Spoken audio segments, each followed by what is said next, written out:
Hey everyone, welcome to I Truly Love It. My name is Susan, and today I'm working on episode 52 of Junk Journal Sketches. Yes, it's been one full year of creating things for our junk journals from sketches for scrapbooking and card making.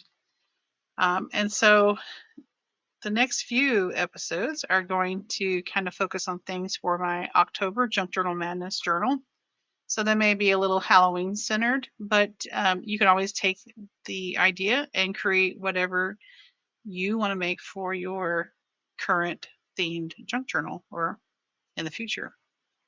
So the one I have here is from Page Maps of October 2020.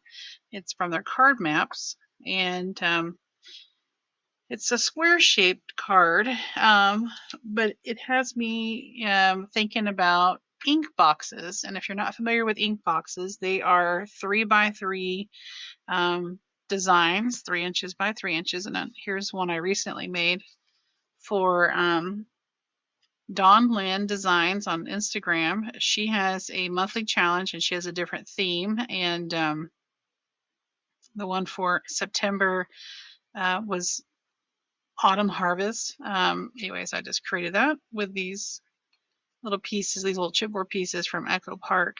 And I used a piece of, I don't think this is cardstock. I think it's that, oh, now I forgot the name. It's like what they make poster board out of. I'll think of it later. So what I've done is, and I know I've shown the big pack before of cardstock pieces that you can get from Hobby Lobby over in the like the pre-cut little sections, and it has that size in there, but it also comes with the little 3x3 pieces. And so I thought, well, this will be a great way to use up some of these. So I've pulled some out, and um, they're two-sided. Many of these, like this red one, is cardstock, but these other ones are whatever that word is. I can't think of. This is one of my little packs of ephemera from Echo Park when they had a big sale. In fact, they're having one right now. So, when these are like $2 a piece, that can't be beat. And I haven't made anything Halloween themed ever since I started junk journaling nearly 2 years ago. So I thought, I mean, I may have made like a little piece for a challenge or something, but I've not made a journal. So I thought, well, I will make something, and obviously it'll go with my junk journal madness. And the theme for that is steampunk Halloween. So not everything is going to be steampunky on that. Some of it just may be Halloween themed, but I haven't even made signatures or a cover. I have ideas, but this is my first item I'm making for that journal. So let's look at the sketch here. So it looks like you have a nice big piece of matting there, which that's going to be my card. And then there's two pieces. I got this piece of scrap there. Two pieces of paper there that you could do. You don't have to at all. You can forego those completely. I would just note that the corners, the top left and the bottom right, are rounded on those two little pieces. So the actual base is not going to be rounded, but you could if you wanted to. And then there looks like, this is the layer that's just underneath these additional pieces, these more theme-oriented pieces. So this is like scrapbook paper. This circle could be anything. It could be cardstock. You could put a die cut of a cat, but I'm going to forego the whole circle thing and just use these little pieces that are in this ephemera pack, and just make that the center with some paper. So I may just have this, the two corner pieces here that are rounded on the corners, and then that in the center. I think that'll do just great. And so what do you do with this in your journal? These would make nice corner tucks, so you can, take your tags and just have them there in the bottom. They're kind of small enough to be clusters. So they could just be clusters on a pocket or clusters on a page. If they're this big, I would try to utilize it as more than a cluster, but as some sort of tuck, so not gluing it completely. Um, so we're going to get started with some things. I have this pack, and I have another pack. I've started a little, like, what do you call it? Like an iris bin here for my journal, for Journal Madness. I'm gathering all these things. There's the other pack. And I've got cupcake liners, but I have scrapbook paper from all those different Hobby Lobby scrapbook paper hauls I've had back in the spring and last year, I'm sure. So we're gonna find some papers and kind of color coordinate. That's kind of fall-like, but that purple is to me is very Halloween-like. So we're gonna go with that. And yeah, pull out some other little pieces here and make some. So these look great in that journal, kind of filling in, like I said, on a page that you don't necessarily want to cover up everything, but you need a little something something on the page. All right, guys. So sit back, relax, enjoy some tunes, and let's get cracking.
like how they turned out, and these will look great. I just used, I figured out the name of it, Bristol board. It's kind of like the material that they make poster board from. So, I said a lot, didn't I? Sorry. I like how they turned out. Those are going to make great additions to my journal. I like how they're different. I was going to try to use that orange and black gingham um, or buffalo plaid, but I thought it looked more like nighttime with the moon if I did that. And also, I got an orange marker and kind of filled in that little piece. I think that's just where, when they popped it out of the, paper, it maybe tore a little bit. So, easy fix. All right, you guys. So head over to Instagram. Check out Donlin Designs. I'll link her below. She has a monthly Inkbox challenge with a different theme every month. And this month for October, it's just your choice. And so I went with things that I could use in my Junk Journal Madness journal. And don't forget to go check us out over at Junk Journal Madness, where we are making a vintage, no, sorry, scratch, steampunk Halloween. So I've never made anything steampunk or Halloween. So we're going to make something fabulous. I have some ideas, and that's about it. And don't forget to visit Tracy over at Lottie's Magic Attic. She is my guest collaborator this month. All right, guys, I appreciate you and your time. Don't forget to like, comment, and subscribe, and I'll see you in the next one. Until then, bye bye.